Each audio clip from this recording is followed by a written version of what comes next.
Hey, listen to Cookout Podcast, episode 355. I'm Brando. I'm here with Brando. We're going to continue the arc of Brando's in charge by talking about the rest of Phyrexia. Now hit our theme song!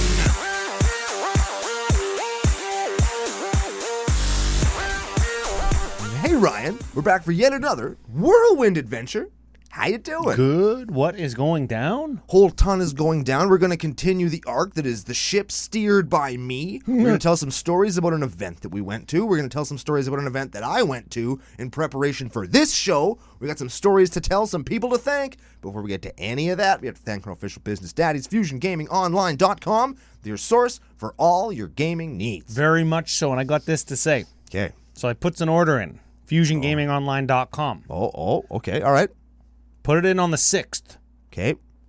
Used CCO Slam promo code to save 5% off, and the order included gaming supplies, aka sleeves, sealed product, because I live in Canada, and singles. Wow. Used CCO Slam promo code, saved 5%, was going to buy it anyways, got it for cheaper now. Interesting. It arrived in less than 3 days. Wow. I got it on the morning, like not at the end of the day on the 9th. No, like in the morning of the 9th.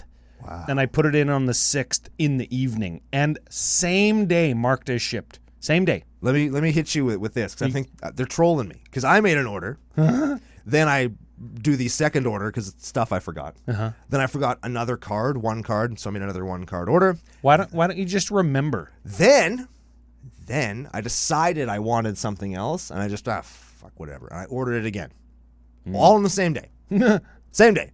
And then I'm convinced that they said, like, oh, this is Brando. Oh, it's Brando not remembering. So they shipped one thing that day. Same day, shipping. Arrived in 3 days. But the next thing that they shipped the next one the next day, and then the next one the next day, and the next one the next day. So I got mail from Fusion 4 days in a row, even though I ordered them all on the same day. And in a way, I was like, God damn it.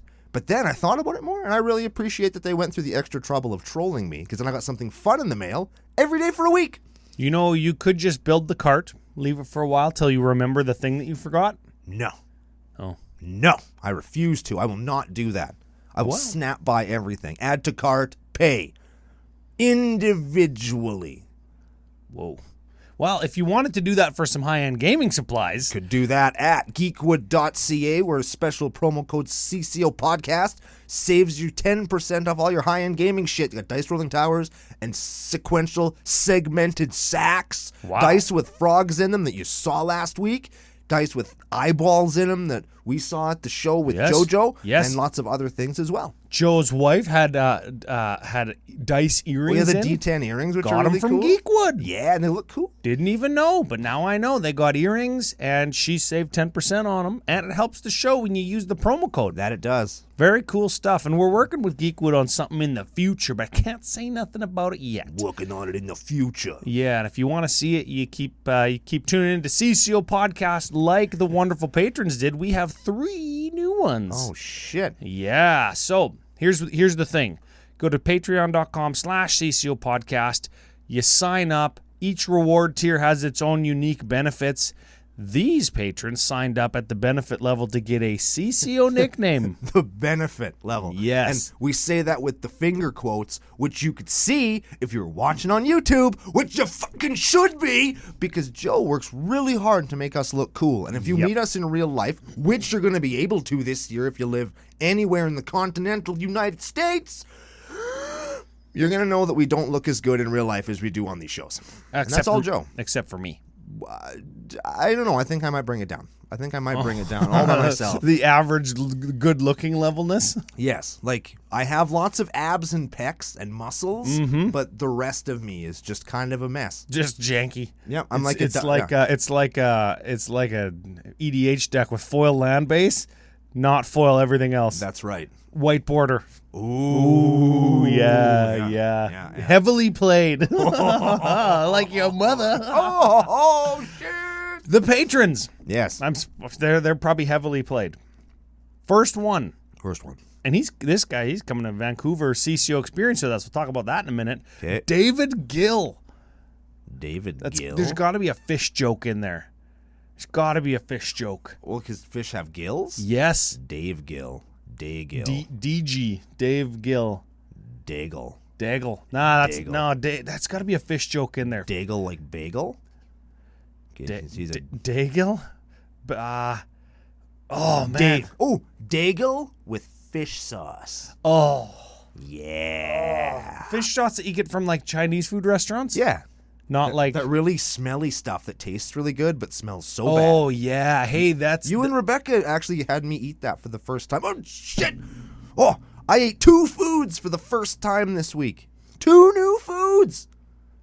2 2 of them. You know what they were? No. I'm going to tell you. I'm going to tell everybody. Blackberry, Oh. which I have decided is just a less good raspberry, based on my blackberry experience. I could see that, yeah. And blueberry, which I really like blueberries. How in Christ's name have you never had simple fruits before? You've never had a blueberry. No, What the hell? I don't know. It's just, here I am. Blueberry. Did your parents just feed you like white bread and Kraft dinner your whole life? Yeah. And cereal. What the ass? I know. But here I am eating blueberries now, and they're real good. David Gill. Super good. I want to call him Bagel Hole. Big hole. Bagel Hole. David Bagel Hole. With fish sauce. With fish. That is a stinky bagel. That is a smelly bagel. Stinky Bagel David. Welcome. And F you. I think he's a lawyer too. Ooh. Yeah, we could call him Rules Lawyer David. Our first lawyer in the nation? Is that true? Is that real? Do we have more than one lawyer? Not Rules Lawyer. Every time he makes a play mistake, I'm just gonna ride him. You can't be a lawyer. But then he might sue us.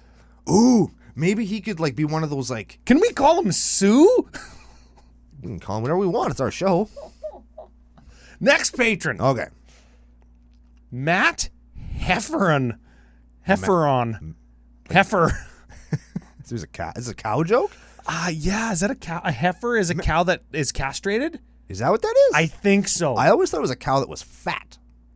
No, to call somebody a heifer is to call them a cow.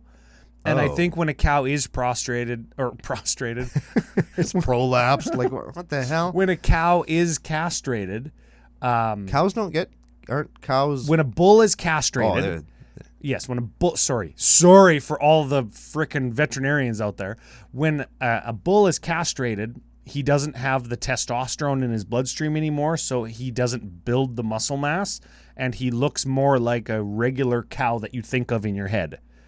okay. Right? So to call somebody a heifer would be to call them a kind of a fat bull. You got no balls and you're saggy. Oh, yeah, saggy no balls. Yeah. Yes. There it is. Got there. Saggy, no balls. Matt saggy no balls. Yeah. Man, that'll fit right in with some of the CCO nicknames Yes, it in the does. Discord, which is another benefit. Third one, Nathan Mays. Mays like Mays or Maze or Mais.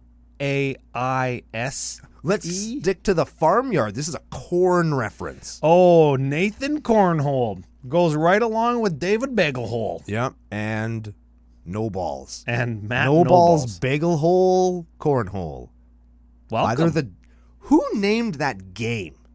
Cornhole? Who thought that cornhole would be a great name for a game? I went to the lake and we played cornhole. Oh, really? Can we call, Really? Did we already call him Nathan Cornhole? Oh, yeah. We did. Okay, yeah. I forgot that part. Yeah. Who did? Whose brilliant idea was that? It tells you exactly what the game is. No, it doesn't. Cornhole. You put corn in the hole. There's no corn involved in the game. Those beanbags you throw are full of corn. No, they're not. Yes, they are. They're That's why full it's of called cornhole. Weird plastic chips. Corn. Dried corn.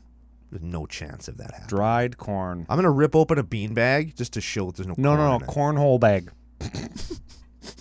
Don't Google that. There, see, it keeps getting worse. It keeps getting worse, and it's all because they named the game cornhole. It doesn't make any sense. What do you call it? Beanbag toss? That's what it's called. That's what it was called when I was a little Brando back in the 20s, and that's what we did in the thing. Did they have corn in North America when you were a kid? Not yet. It was still blue. Thank you. Oh man, I guess corn came from North America. Did it? Yes. That was blue. Yeah, there's conspiracies of that.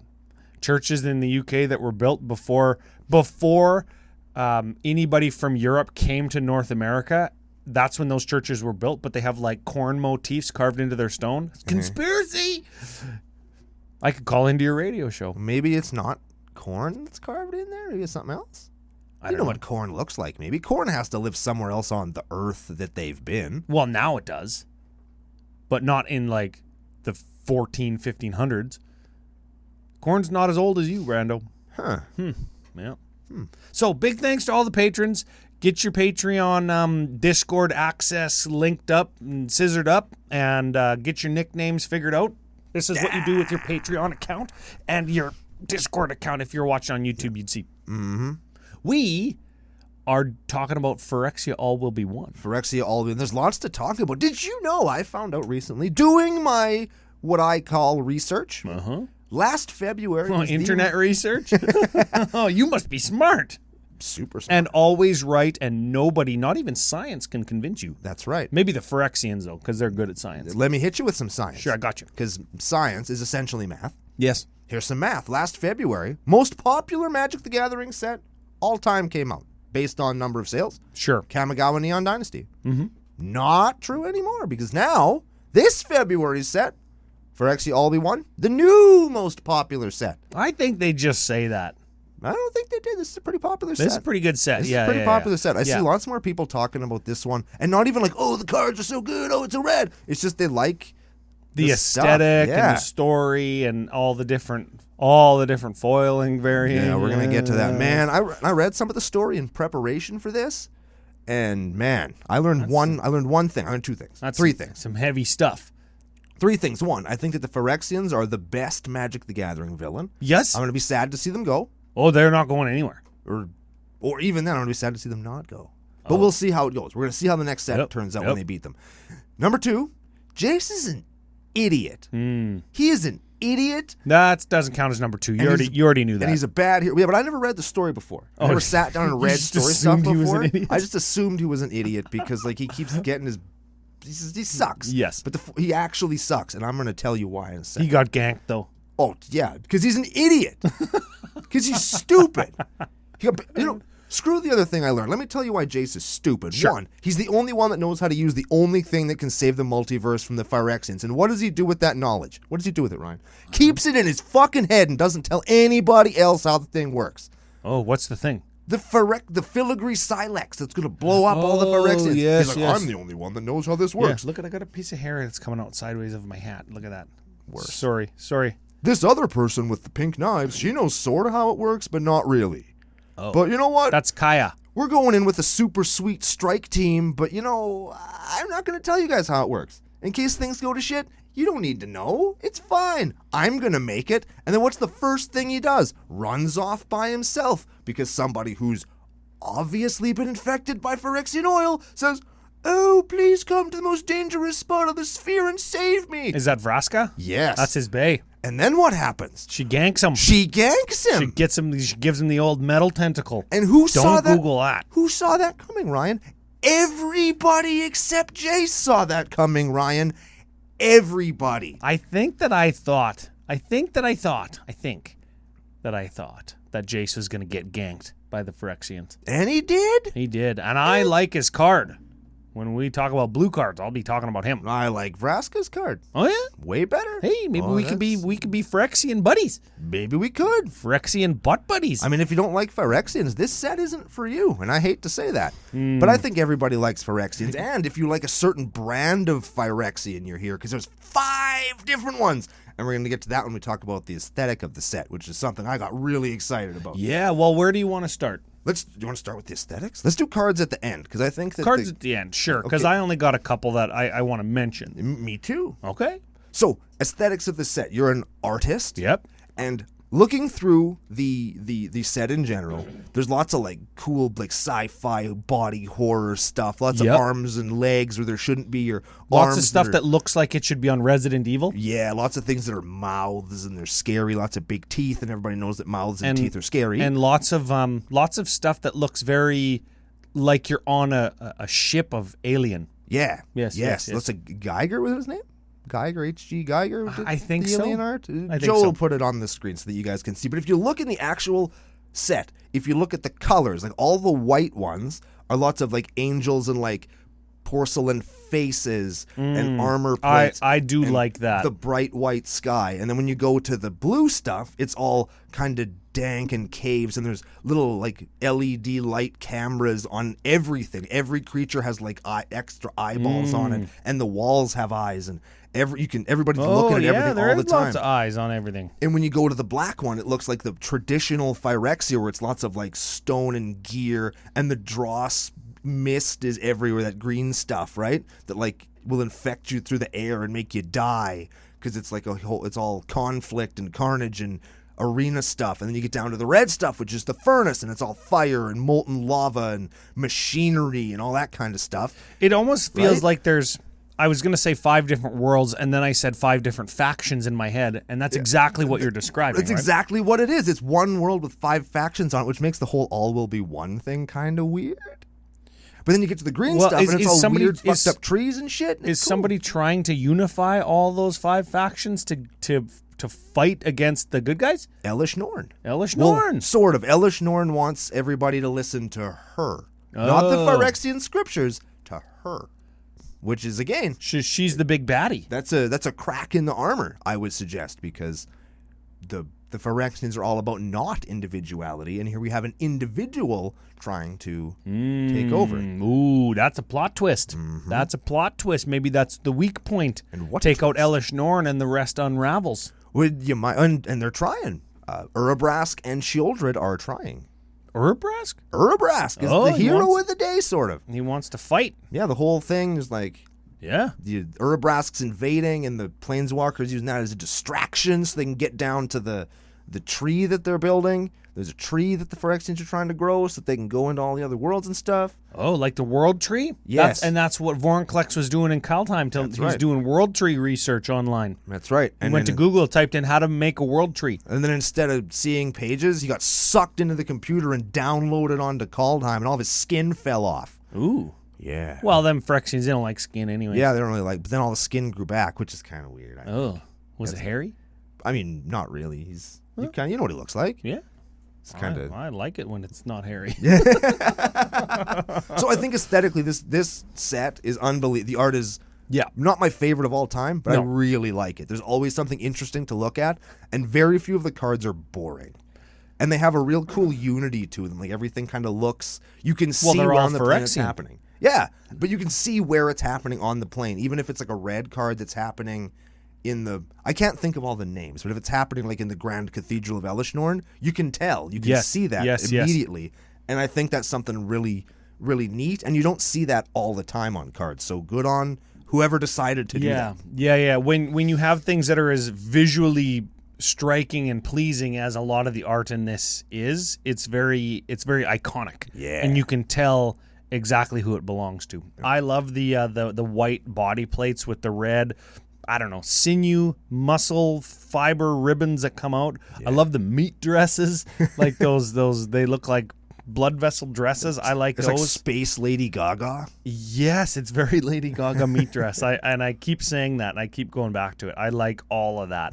I do like how on a lot of the cards we're getting glimpses of what old school Phyrexian art looked like back in Urza block, Masks block, Invasion block. Those Phyrexians were some of the scariest of all time. Yeah. Because essentially, I'm sure this was the art direction.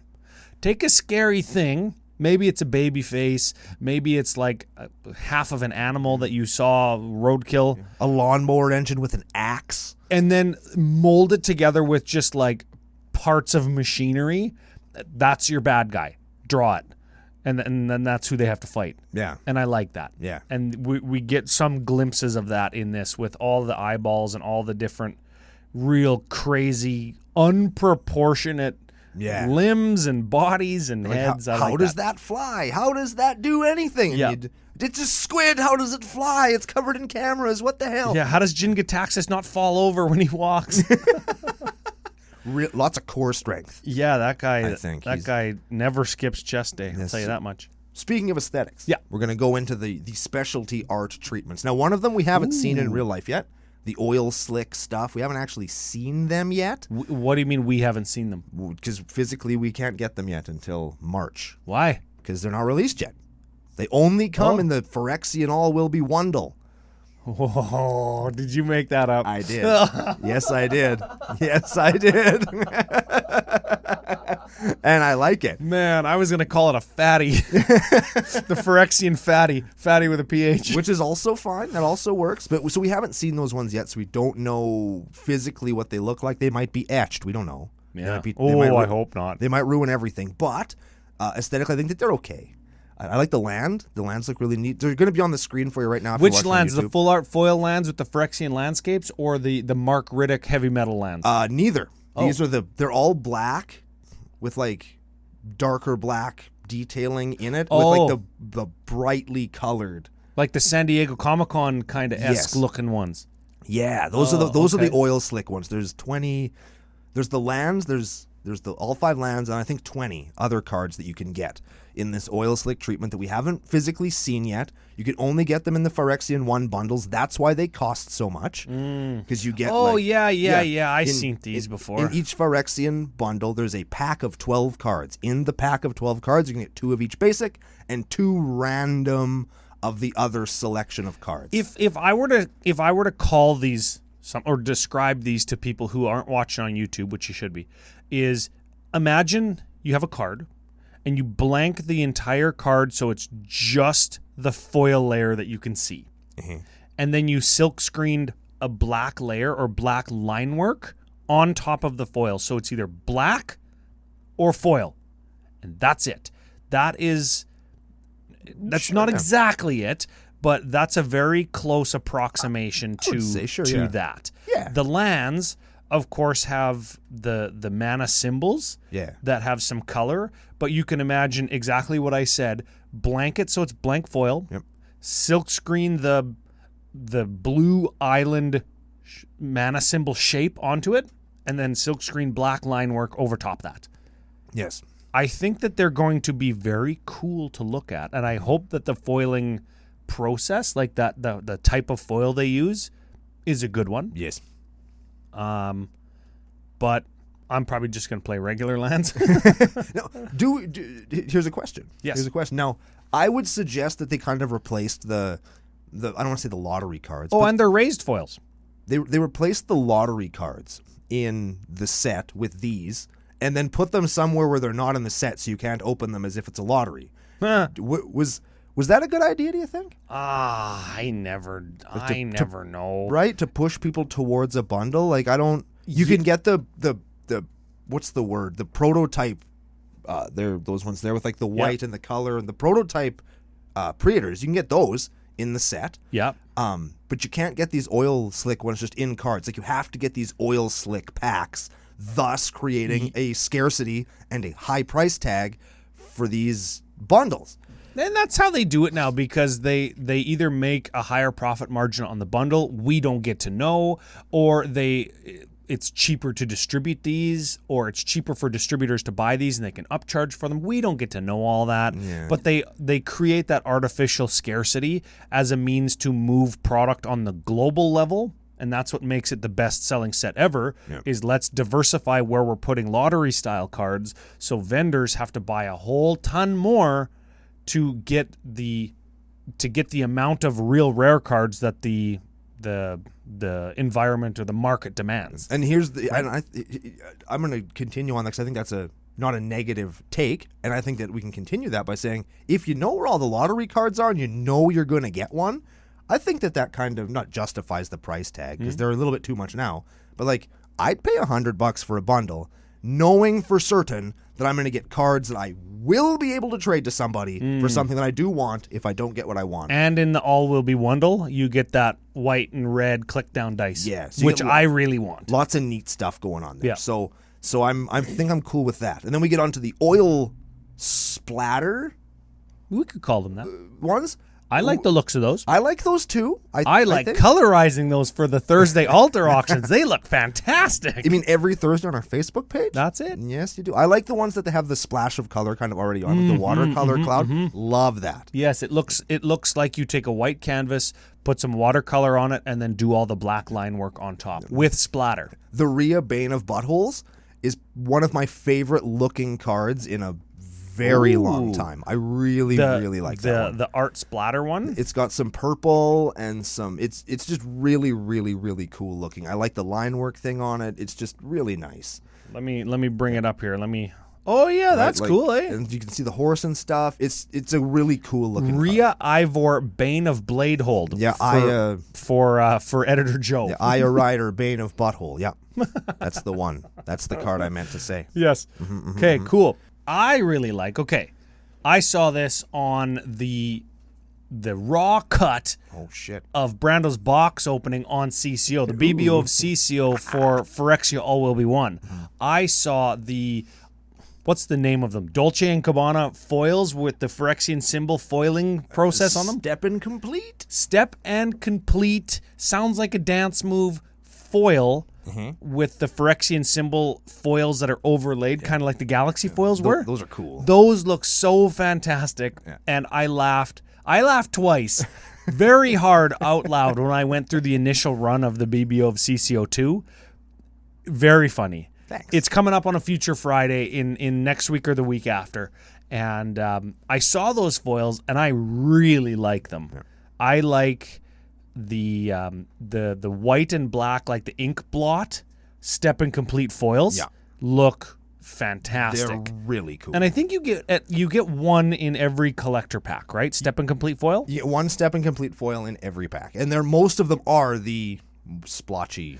Can you get step and complete regular? Just like if I open up a random common, can it be a step and complete foil, or are they limited to the showcase and rares and mythics? Yes.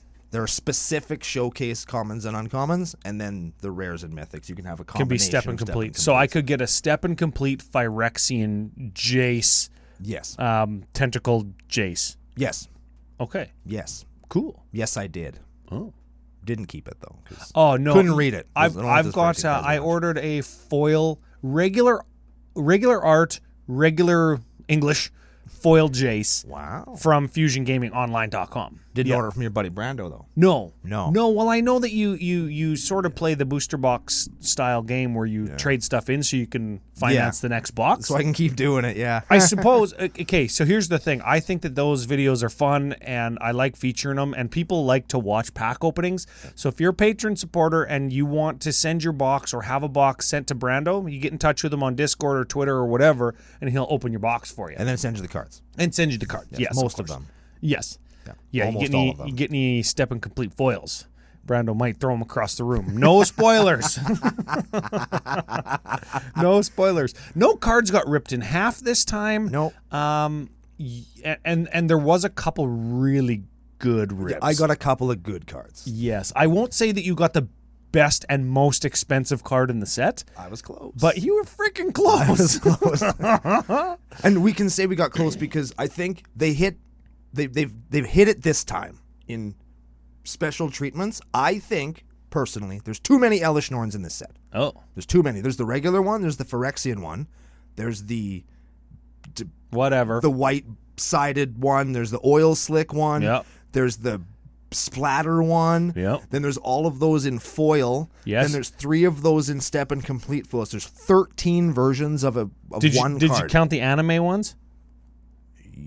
Oh yeah, I don't even think you even said the anime ones. There's between 13 and 14 versions of one card. That's almost as bad as that stop motion Teferi where it was just right. Yeah, it is worse. There was only like 7 of those. I think there's that's too many different variants of one card. I think.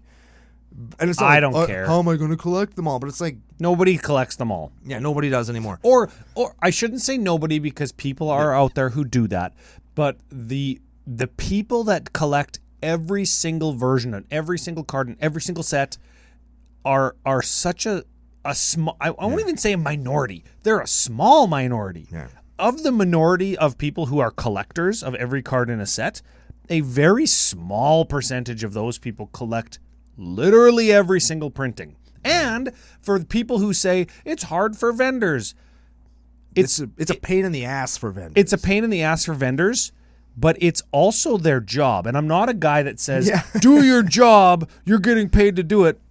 But if you run your site through Crystal Commerce, they do most of the work for you. Crystal Commerce does the work because there is paid positions for people to input all that data, and that's somebody's job. And this kind of thing helps people make a living. Yeah. Like, I don't see any reason to complain about too many versions of cards, especially because some of those versions are so ultra rare that it's not like you're going to get a step and complete foil, butt splat, Elishnorn foil ultra mega neon ink Elishnorn. Raised oil Elishnorn. You're not going to get like oil spill in the ocean Elishnorn foil and complain about it because you're not going to get it as often as that frickin' draft common that you hate the art of. Yeah. Right? You're not going to get that Elishnorn so often that it's going to piss you off that it's in a pack. Fuck you, this Elishnorn. No. Yeah, that's not going to happen. And if you do get it, it's going to be like, oh my God, there's 13 Elishnorns and I got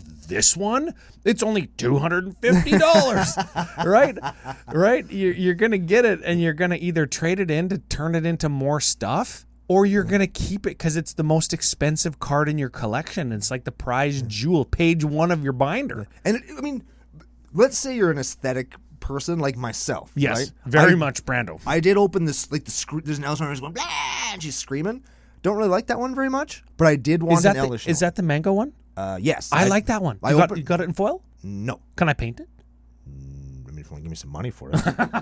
See, that's how it works. But like, I don't want this Elishnorn. Give me money. I wanted an Elishnorn to play. Yep. And I got that one. And it's like, damn it. Now I got to go through the rigmarole of trying to turn that one into a different one, which is, it's the most first world problem you can have. It's a great problem to have. But it's like, I opened the card I wanted. Sweet. That never happens. It's the wrong one. But it's the wrong damn one. Darn it, right? Like, you're a true piece of shit. Yes, I am. But that's like sitting down and saying, geez, my air conditioning makes my indoor plumbing toilet seat too cold. Right? That's a first world problem. Yes, but I got the wrong Elishnorn. But it's a thing that wouldn't happen if there was only one Elishnorn. Mm-hmm. But somebody else is going to get that screamy one that I have, and I'll get the one that I want. It's just going to take a couple extra steps. You know what? This is what we'll do.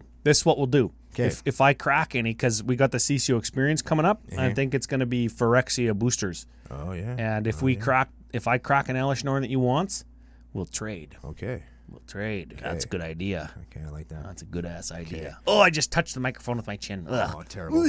So we've talked aesthetics. Yeah. We've talked aesthetics. Let's talk mechanics. Mechanics. So I got them on my little notes here. Okay. I wrote them down. We got toxic, which is a triggered ability different than poisonous. Yes. And different than infect. Fixed effect. It's OG effect. It's venomous from Future Sight. It's not. And that was poisonous. Was it poisonous or venomous? Maybe it was both. Because poisonous was on slivers. Yeah. And it worked different than toxic. Works exactly the same as toxic. Does not. Does not. How is it different? One is a triggered ability when damage is dealt, and one is just happens when damage is dealt. Yes. Anyways, toxic, fine. It's fine. It's gonna infiltrate and proliferate itself into the format, and toxic, like poisonous and venomous, is just gonna go in the. We're going to call it the Infect deck. Yeah. And it's just got more cards for that deck now. And I played, because I wanted to know, because I wanted to be able to convincingly say, I played in a pre-release sealed event. Did you? And I hated it. Oh, I hated it. You played in a sealed I know. It was awful. Me and Alex, when we got rolled. Oh. But every single game in Limited, it was all toxic, all of it. That's all it is. Oh, it's good and limited. It's toxic all day long, and it's not because toxic is so good. It's because they've put so much proliferate in this. Oh set. yeah, they've been pushing proliferate hard. And I think that's where I'm going to use the air quotes, the problem, the poison counter problem. I think that's where people are that's what they're actually going to have the issue with. Is now that proliferate is so prolific. Oh, I was gonna say it. You can, with not much difficulty, kill somebody with poison without an infect or venomous creature. Yes. I'll give you toxic creature, I should say. I will corroborate your story. Two things. At the face-to-face Saskatoon event, I heard a guy saying his 2-headed giant game. He went, him and his partner went 3-1, or they went 3-0. I don't remember how many rounds there were, or maybe there were 3-1 at the time. He was playing the non-toxic infect deck. Yeah. Where get a poison counter, draw a card, or proliferate, draw a card, or each opponent gets a poison counter, that kind of stuff, right? Yeah. And that I thought, hey, that's probably where this deck could go if you don't want to play the 1/1s and the 2/2s. And you could, through give poison counters, proliferate, copy spells, or clone effects for creatures that do proliferate, you could make the deck. Oh, yeah. And that is how that's how WotC solves the poison problem, because infect is not that strong in Commander. It's too good in a way, but not good enough. On the backside of the same coin, it's too good at killing one person really fast, and then you just get ganked by everybody else, and then you get the shit stomped in. So, like now with proliferate.deck, maybe you've got a better chance to kill everybody at once, which is kind of what the Commander format has a little bit turned into. You kill everybody at once if you're not winning through like aggressive, non-infinite aggro strategy, right? Yeah. And now infect is just following suit, and I don't think that's a problem. Issue, anytime I've seen it played, the event I played in, obviously it took over because it was sealed, but I think I've seen a couple of EDH decks now that have been built around it. That was going to be my second thing. That aren't. I haven't played against any of them yet, granted. But you will. I don't think that they're going to be. I think they're going to be just like the enchantment stuff when Journey to Nyx came out. Everybody built a damned Enchantress deck. Theros Beyond Death. Yeah, that's the one. Yeah. Everybody built enchantments. Everybody. And then they just went away. And I think that these decks are going to be more prolific in the future because Atraxa exists. And people will build lots of this stuff into Atraxa. And she's the most popular, so you're going to still see Infect going forward. But I think that it won't be as bad as people think. Atraxa colors are all the colors that Proliferate is in, because those are the Proliferate colors and or the Infect colors. Meaning not red. Yes. The second thing I was going to say is we've already had decks come in to commandercookout@gmail.com that are non-infector poison decks. Yep. So not attacking with creatures, not being cheeky and giving your guy +10/+10 and infect. Yeah. Just get a poison counter, says my sorcery. Yeah. Proliferate says all my other cards in the deck. Yeah.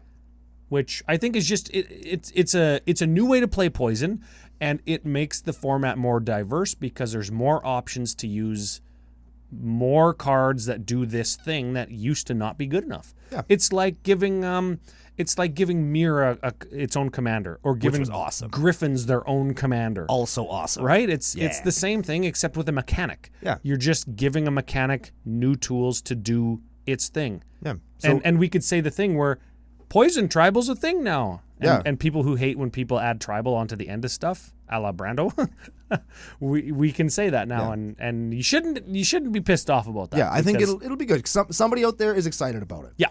Two other mechanics. What's the next thing? There's the oil counters, and here's what I'm gonna purposely say something negative about it so that you can say something positive about it. Now, oil counters are a draft mechanic. You're not going to see them virtually anywhere, but you are going to see a couple of oil counter cards in your games because some of them are quite good. Yeah. Okay. Here's what I don't like about mechanics like this. It's another type of counter that I have to keep track of as a person. So, like, how do I do that? Do I bring another? Do I have to buy something off of Etsy that says oil on it? Do I have to bring a different color of dice so that you know that this is an oil counter instead of a +1 or -1 counter? It's just another physical object that I am now expected to represent in a clear way to my opponents. It's another physical item that I have to own to play my cards. And I never like that. But the mechanic itself, I don't think is big enough that we're going to have to really care about it too much. I got you. Okay. You hit the nail on the head there. I expect that I will never see a card that says oil counter in Commander. Maybe once. I'm not going to be so bold and hyperbolic that I'm never going to see it, but I'm going to say I'm never going to see it. Yeah. And you're I'm gonna see it so I'm going to rarely. say that tongue in cheek that it's going to be so rare that I'm going to treat it like it's not a thing. And And that's when fair. it is a thing, it's going to be like it's going to kind of be like when you have let's say you have 10 goblin tokens. Yep. And they have 2 +1/+1 counters on them. Yeah. You go like this. Okay. Top of the token card is where my number of goblins. number of goblins are. Yep. Bottom of the token is +1/+1 counters. Right. Right. You could use your black and gold and green and purple CCO dice. Yeah. That's an oil counter. Ooh. I'm going to use my yellow dice or my frog dice to represent how many guys there are. Yeah. Right. And Like it's not an Yeah, impassable it's but it's just another one of those things like stop it because there's bricks and there's oil and there's damn it. I've there's so never many. seen a Yeah. brick card. I'm the before. only person I know that played a brick card, and they made brick counters for it. Yeah, So yeah, that's- those are cool. Yeah, I like those. Lots. Yeah. Those punch tokens were a great idea, and I wish they'd keep doing them. Next thing. And I want this so bad now. I thought lots about this last night. For Mirrodin was the other thing, and this is like living weapon, but different. Where you But get for good guys. instead of a 0/0, you get a 2/2 rebel thing. Yep. So you play your equipment, and it just comes in equipped to a creature token. Yes. And some of them are pretty cool. Some of them are whatever. But I just think that the mechanic is really neat. And here's what I want now, Ron. Here's what I want. I want there to be a commander. I don't care what colors it is. I want it to give all of your equipment spells for Mirrodin. Or Living weapon. or weapon. Whatever. I want to be able to play an equipment and have it just come in equipped to like a little dude. I think that would be such a cool deck. equipment you cast gain for Mirrodin. Yeah. Is what your commander That's says. what I want. I think that mechanic is so cool. Yeah. And it kind of I takes love- away some of the I love the flavor of living weapon. It's like this gun is also alive. Feels very transformery. yeah. And I love the I don't like the name for Mirrodin. Yeah. And it's got 2 exclamation points too, so it's actually for Mirrodin. Yeah. I like that you could have some weapon, but some guy's got it already. I do like that. I like that. I like the flavor of it. I really I like the it. card advantage that represents if you can get some cost reduction on casting those equipments. And it makes some of the equipments more playable, because if you have an equipment that gives, for example, from this set, flying haste +2/+2, and it costs red 3, and then it equips for red 3, are you ever going to play that? No. Never, ever. That's like 100 mana. But if it comes in equipped to a creature, maybe. And maybe you've got some anthems, right? You're playing Boros Ataki deck or something, some kind of aggro deck. Maybe you have something that gives you equip for free, right? So you've got your guy now that already has the equipment. You can equip something for free. Oh, but wait, there's more. What if you have like anthem effects, so it's not a 2/2, it's a 3/3 or 4/4. Yeah. Right? And then you can make like army in a can or Voltron in a can with them. No, but you're going wide with all your equipments, but as your creatures are dying, you're just like suiting up your commander to get in there for the big finishing touch. It lets you go wide, which is traditionally good in Commander. But if shit goes sideways, if something goes wrong, it also gives you the ability to pivot and go tall. Yeah. I like that. Without the downside of just like having to cast and equip an equipment. Yeah. Cool. I like that. I'm a big fan of that. So those are our new Oh, I wanted to talk about this during our art thing, but I forgot. I think that in this set, I don't even know what word that is. the basic lands Oh. are treated the best. You like these ones? Not just the art. The art is cool, but you've got regular old mana symbol in the text box. Yep. Neat art, basic lands.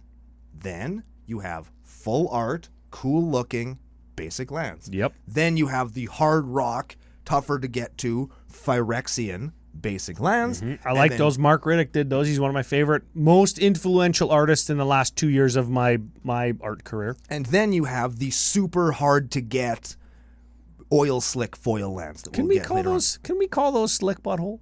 Yes, we can. The slick butthole lands. Oh, I like that. And so it gives you all sorts of different tiers if you give a shit about your basics. And I think that's really cool and really smart. And you'll be able to get, with the exception maybe of the slick butthole ones, they're readily available everywhere. So if you want to bring some just extra flavor to your deck, because basic lands are really good for that, you can just go do it. And that's awesome. Yep. Last thing before we kick it over to cards. 'Kay. I got the thing here. If you want the slick butthole lands, Yep.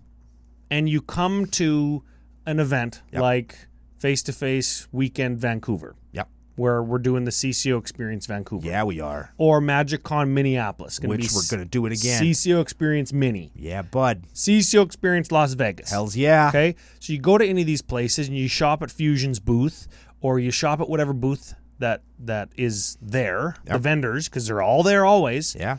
You're going to be able to get the slick butthole lands. Oh, yeah, you'll get them. And they'll be somewhere in between. They'll be more expensive than full art foils from your favorite set, like Phyrexia All Will Be One.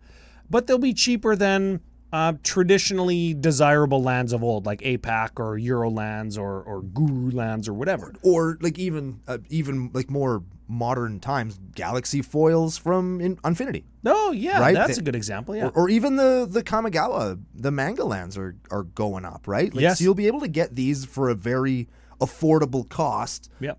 As far as making your deck super premium pimp goes. Yeah. Because they're still going to probably be $5 or $6 each. Yeah, very much. And that's fine, because that's what premium lands cost. If I wanted to go, my favorite lands are always going to be the old border foils, like the 7th edition and Masks and Invasion and Onslaught and Odyssey basics. Those are not any cheaper. No, no, they're not. Some of them, like the really desirable art ones, are really expensive, like $30, $35 for one foil basic. For a basic. Yeah, so Free. Basics are free. it's always good to have more options, Yep. because you can always spice to taste, and you can always tweak and tune. Or if you wanted to do trolley mismatch but didn't want white borders, or wanted to trolley mismatch but only alternate foil printings, That'd be you cool. can do all that kind of stuff and say what you want about all the different printings. I always say, and I will always say, give me more. Give me more. Yep. Give me more variation. Give me more product. Give me more. I'm a glutton for Magic. I'd rather have people... And so are you if you're listening to a podcast on it. And don't pretend you're frickin' not, okay? I'd much rather have everybody be able to do whatever they want than have people being like, man, I wish that I could... just wish that they had a factory on a mountain. Yeah. I'd rather have the factory on the mountain than not. Yes. But Ryan and Brando, all these lands are expensive. Well, we just said they're not that expensive, A. And B, the more there is, the less special they'll feel. Yeah. Therefore, the price will get driven down. But Ryan and Brando, then I don't have anything special. Well, then you're unpleasable. I'm sorry. Yeah, then just make it special to you, and it will always be Yes. special. Oh, make it special to you. Yeah. Do something that, or collect it in some way, or I don't know. Be happy. That's what we're Just here be for. happy. It's a game. It's supposed to make you happy. Just be happy. You're playing a game. It's a happy time. That's right. See, he said it just like I would have. But Ryan and Brando, you've been talking for almost an hour and you haven't mentioned a single card. Should we flip over to cards? Yes. Let's do it. Okay. Okay, Ryan, I have a short list of cards. Do you also have a short list of cards? I've got two cards that nearly appear beside each other on Skyfall. Oh, neat. And I can't decide which one I'm more excited for. Ooh. And not very often is it that I get excited for this, like this excited. More than one thing, too. Oh Holy man! shit. So we both got cards that I picked on CCO's top 5 and 5. Phyrexia All Will Be One. Right. And I didn't even mean to pick cards that you like on your list, But you did. but I did. It's because we're on the level. So- Psychic and shit. I can't decide if my favorite card is Icker Moon Gauntlet or if it's Jace the Perfected Mind. I can't. Furthermore, I can't decide if Jace the Perfected Mind is my favorite because it's a mill card or because he got ganked. I like the art where he's stabbing himself. What? Yeah, like the anime one. It looks like he's stabbing himself. What? Yeah. I should order that one. Why didn't you order that one? From your boy Brando. I got one in my box at home right now. Oh, is that what he's doing? Yeah. He's knifing himself all up. Oh, he's knife blasting himself. Yeah. Similar to finger blasting, Getting but to with finger, a knife. he's getting to fifth base with himself. Don't Google that. Whoa. Yeah. All the way to 5th? All the way to 5th, baby. That's like hitting a home run and then running past home all the way to 1st. Man, Jace is so far behind he thinks he's first. He got a home run and he's still on base. Holy shit. There's a sports reference. So Jace is a mill planeswalker that draws you some cards as well, yes? Oh, yeah. All the abilities on this guy are good. So he's got completed, which is completed. You'd have less loyalty when it comes into play. Yeah, essentially Phyrexian blue, and then 2. Right. Is what he is. And if you pay the Phyrexian blue with 2 life instead of 1 mana, he enters the battlefield with 2 less loyalty counters. Yeah. So natively, he comes in with 5. Ooh, if you cast him for 4, he gets 5 loyalty. Passes the Planeswalker vanilla test? I guess. Sure. +1 until your next turn, up to 1 target creature gets -3/-0. Sure. Sure. -2. Target player mills 3 cards. Ooh. Well, in Bruvac, that's 6. Yes, that's fine. Which is fine. Sure. Then, if a graveyard has 20 or more cards in it, which it will, draw 3 cards. What? So I can pay 3 mana and draw 3 cards and mill 6 and gain virtual life because somebody's going to attack him instead of me next turn. Oh, yeah. That's pretty good. Well, if you pay 3, he dies. When you -3 him. No, you -2 him. Oh. -2 him, so he's still alive. Of course he is. Yeah. Or, this is my play, I think. Bruvac as early as possible. So that's either turn 2 or turn 3. Then Jace the following turn because he costs 1 more mana than Bruvac. And remember, Bruvac double mills. So I cast Jace for 4, immediately -5 him because he's got a -X ultimate. Immediately -5 him. Target player mills 3 times X cards. So 30. So it would be... Or 15. It would 30. be 5 times 3 times 2 is 30. Yeah. And that immediately takes somebody sort of out of the game. And I've got cards in the deck already that care if cards of the same color are milled, then they continue milling. Yeah. Like Grindstone and Sphinx's Tutelage. Yeah. I mill with Jace on turn 3 or 4, the person who plays the deck with the most colors. So I automatically mostly just eliminate them from needing to constantly slow mill them. Yeah. And focus on the players that have decks of less colors. And I just think this card every way is good. It protects itself sort of early game. It draws me cards while it mills, or it mills big. I like that. And that's why it's one of my favorites. What's one of yours? What's one of mine? Okay. Brando likes the clone in every set. Fuck yeah, I do.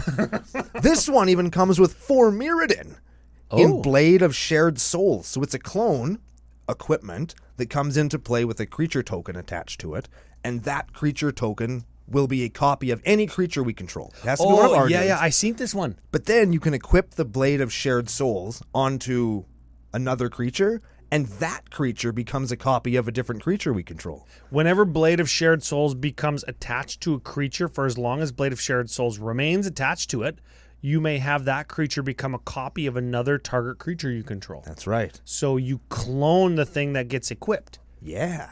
Ooh. Which is neat. I like that. I put it directly into Brutaclad because then I can turn any creature token into a copy of, I don't know, a Brash Taunter. And then I can turn all my creature tokens into Brash Taunters.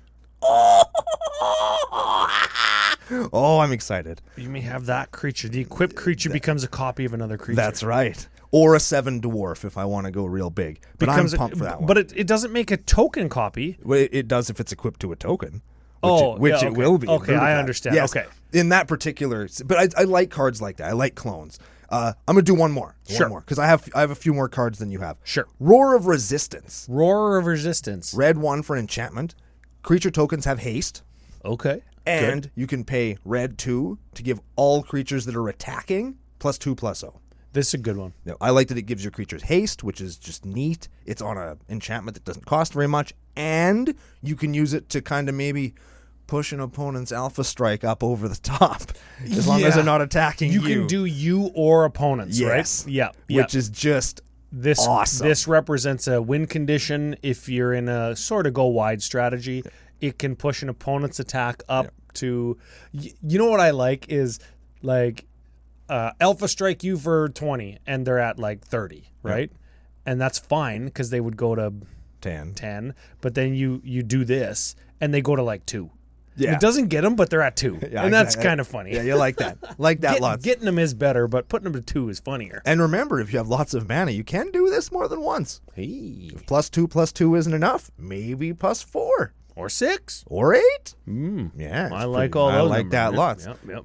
You were talking about Icker Moon Gauntlet. Icker Moon Gauntlet, another one, or a card that I put on my top 5 for new Phyrexia. Or Phyrexia all will be one. Before you tell us what it does, let me just say that I've seen some, I don't want to say discourse on the internet, but I've seen some people crafting these absolutely insane situations Yep. as to why this card is broken and just nobody should play it. It's almost as bad as Void Mirror in some people's eyes, and it's going to ruin the format, Not Void Mirror. right? And it's, Not Jeweled Lotus. oh my God. They reprinted Black Lotus, but for Commander, the game is over. Yeah. Yeah. Icker Moon Gauntlet is now, like that. Now tell us what it does. Icker Moon Gauntlet feels to me a lot like Chain Veil, Yes. in that, sure, it can go infinite. Sure. Sure. And sure, you can use it in Planeswalker decks, and it makes for fiddly, dirtly, long Planeswalker, got to find the right side of my dice games. Yeah. Use a spin down D20 if you're playing with Planeswalkers, because it's a lot easier to find the number. Yeah. That's a pro tip. Also, practice your Planeswalkering. Yep. Right? So, Icker Moon Gauntlet, artifact for blue 2. Planeswalkers you control have 0 proliferate. Oh. So it just gives them a +1 do nothing. Yeah. Which is everything, because you're putting Yes. more counters on other Planeswalkers. Yes. That's the Yes. Yes. I 0 proliferate with Jace the Perfected Mind, and my Garrick goes up to 8, and I -6 him to make, 15 6/6 worms. Yeah. Right? Like, that's good. Yes. That's good. Also, -12. Take an extra turn after this one. Yeah. So I proliferate all my other ones, and every Planeswalker I have out proliferates, and then one of them gets to 12. And I take an extra turn, and I use all of my Planeswalkers to proliferate. One of them gets to 12. Take an extra turn. You could take infinite turns with this, given enough Planeswalkers. If you have that critical mass of Planeswalkers. Especially with the Chain Veil, where you can proliferate twice on each Planeswalker. Or if you have the tentacle head guy that lets you proliferate twice whenever you proliferate. Yes, or if you have like Karn's Bastion, or the proliferate land, or the proliferate this, or the proliferate that. It's very prolific, as you say. And all of those things are going to happen in my Atraxa deck. And all of those things are going to happen with Icker Moon Gauntlet. But wait, there's more. Ooh, there's more. Another whole paragraph on this card. Because it wasn't enough. No, this is why it's $30. Whenever you cast a non-creature spell, Yep. like anything Yep. that is not a creature, choose a counter on target permanent, put an additional counter of that kind on that permanent. Sick. So I don't know, if you untap all your mana on your extra turn and you cast another Planeswalker or anything that isn't a creature, Yeah. you can just put another loyalty counter on a Planeswalker to, Yeah. I don't know, proliferate. Yeah. This is actually really good with rituals and storm style cards, where you just go like 0 drop, 0 drop, 0 drop. The 0 drop equipments, Lotus Petals, Jeweled Lotus, and all the rituals, Dark Ritual, Pyretic Ritual, Seething Song. Yeah. And you're building all that mana and putting counters on Planeswalkers through Storm. Take an extra turn. You do it all again. Yeah, this card is a Storm card. It's a Proliferate card. It's a Planeswalker extra turn card. It does everything. That's why it's one of my favorite cards and in my top 5 in 5. Neat.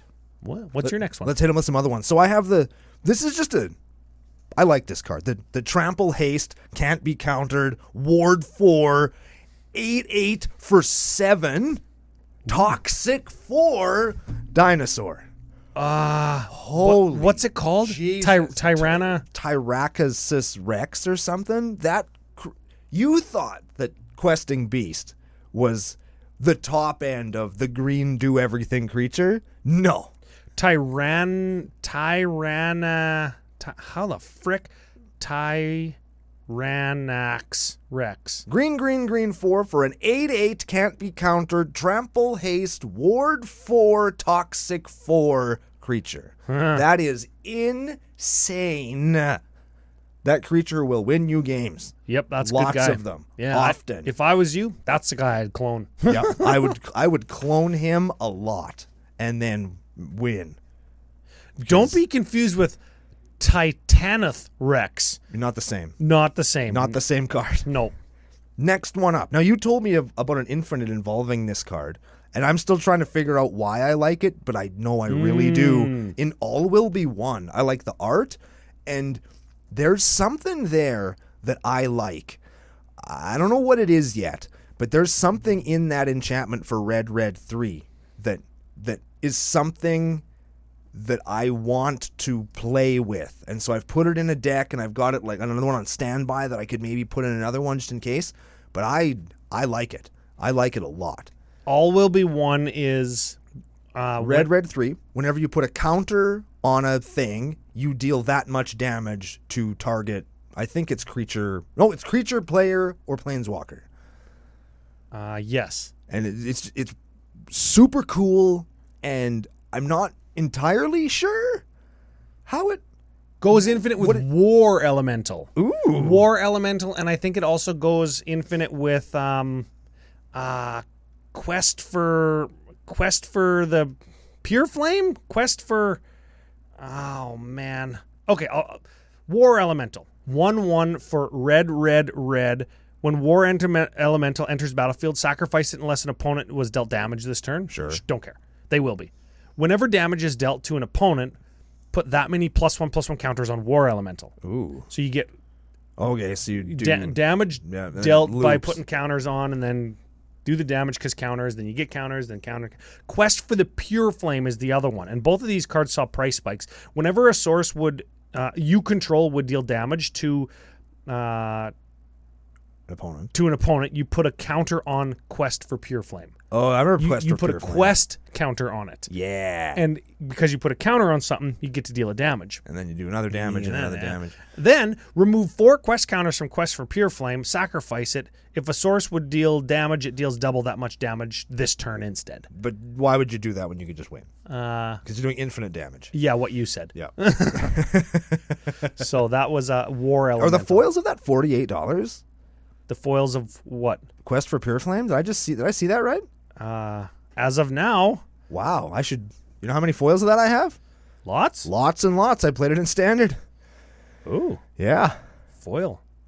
Well, yeah, they spiked quite a bit. Yep. They are on the downswing, though. Oh, man, I better trade them in now. Ooh. Nah, I won't. That's I don't want to. That's some MtG MTG Spinance. Yeah. I can't even say it. Don't want to do that instead. Okay. 2 other cards that I like. Sure. One of them is the Mycosynth Garden. Do you all know the Mycosynth Garden? It's the land. Oh. I had the best Twitter conversation because of this card. And we all know I think we've all seen the combo. Ryan will go over it. But I think even sans that, I think that this is a really cool card in that it lets you turn a land into like anything else. And I think that's really neat. It's a utility land that is just, it's fucking cool, man. Could I play a Jeweled Lotus and then tap it to get another Jeweled Lotus? Yeah. Okay, so the what do you call it? Mycosynth? The Mycosynth Garden. And I think it taps for a colorless. It's a sphere, which matters. Yeah, and then you can filter a land through or a mana through it to get a mana of any color. So there's a Shimmering Grotto. Or you can pay the converted mana cost of an artifact you control to have it turn into that artifact. X tap Mycosynth Garden becomes a copy of target non-token artifact you control with mana value X. And that's forever. Yes. Yeah. Yes. That's cool.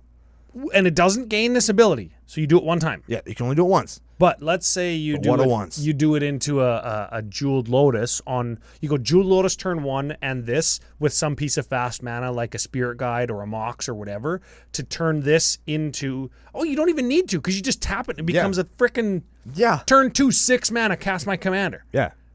Oh, I didn't even think of that till just now. Oh yeah, Mycosynth's Garden is cool. And it's one of those, and you can put it in everything because minimally 98% of decks play Sol Ring, and this would be a really good target for a Sol Ring. What I wanted to do was do a Phyrexian Dreadnought. Do that too. Yeah, 12/12 for 1. When it enters a battlefield, you have to sacrifice creatures until you sacrifice 12 power worth. Yeah. So what you do is, traditionally, you stifle that. You counter that triggered ability when it ETBs. Yep. But instead, what you can do is Mycosynth Garden, and then you use a different source of mana to cast a Phyrexian Dreadnought. With its sacrifice 12 power of guys on the stack, you target it with Mycosynth Gardens to make the Mycosynth Gardens 12/12, and then you sacrifice the Dreadnought. Yeah. And then you've got a 12/12 on, I don't know, turn 1 if you have fast mana, or turn 2. Or, which isn't that great in Commander, I get it, but Infect is a thing, and Stifle Knot is still kind of a deck in Legacy, and that's what I was thinking about. Why not just put this card in that deck? yeah. Or you could sacrifice the Mycosynth Garden and have an untapped Phyrexian Dreadnought. Also good. Yes. Also good. I didn't even fucking think of that. Oh, man. All I need now is like a Mana Crypt and a Lightning Greaves.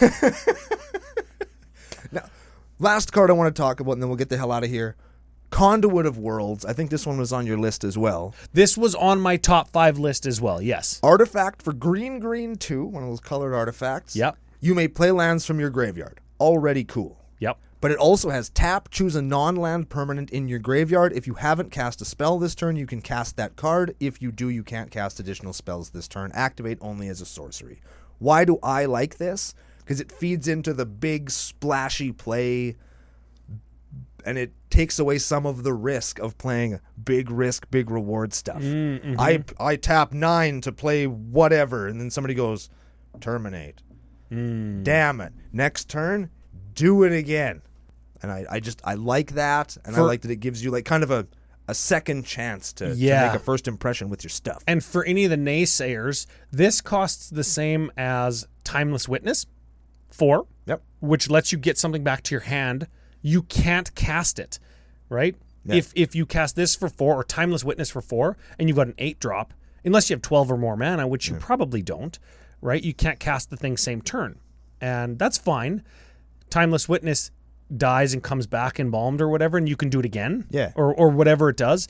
The flip side, or the benefit of this, is it lets you play lands from your graveyard, or it lets you do that thing once per turn if that's what you want to do.